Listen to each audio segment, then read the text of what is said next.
So youth ನಿಮಗ್ ನಾನ್ one of the favourite goddess ಬಗ್ಗೆ ಹೇಳ್ತೀನಿ. She is one and only Kanyakumari. ಎಷ್ಟ್ ಖುಷಿ ಆಗತ್ತಂದ್ರ ನನಗ ಕನ್ಯಾಕುಮಾರಿ ಮಾತಾ ಬಗ್ಗೆ ಹೇಳಾಕಂದ್ರ ಎಷ್ಟ್ ಚಂದ್ರೀಪ ಆಕಿ, ಅಷ್ಟ್ ಚಂದ ಇದ್ದಾಳಕಿ ದೇವಿ. ನಾ ಏನ್ ಅನ್ಲಿ ಆಕಿನ್ ಬಗ್ಗೆ ಹೇಳಾಕ ನಂಗ್ ಸಮಾಧಾನ ಆಗುದಿಲ್ಲ.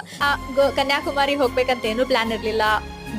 ಕೇರಳಾ ಬಾಜುನ ಸ್ವಲ್ಪ ಸಮೀಪ ಇತ್ತು, ಬಾರಪ್ಪ ಬಾಜು ಒಂದ್ ಕನ್ಯಾಕುಮಾರಿ ಐತಂತಂದ್ರ ಹೋಗ್ ನೋಡ್ ಬರೋಣ ಅಂತಂತ ಹೋದಾಗ್ತು ನನಗ ಅಷ್ಟೇನ ಕಾಮನ್ ಅನ್ನಿಸ್ತು. ಲೈಕ್ ಹೊರಗಡೆಯಿಂದ ಕಾಮನ್ ಅನ್ನಿಸ್ತು ಟು ಬಿ ಆನೆಸ್ಟ್. ಯಾಕೆ ಸುಳ್ಳು ಹೇಳಿ, ಹೊರಗ್ ನೋಡಿದಾಗ ಏನ್ಪಾ ಇದು ನಾರ್ಮಲ್ ಟೆಂಪಲ್ ಐತಂತ ಅನಿಸ್ತು.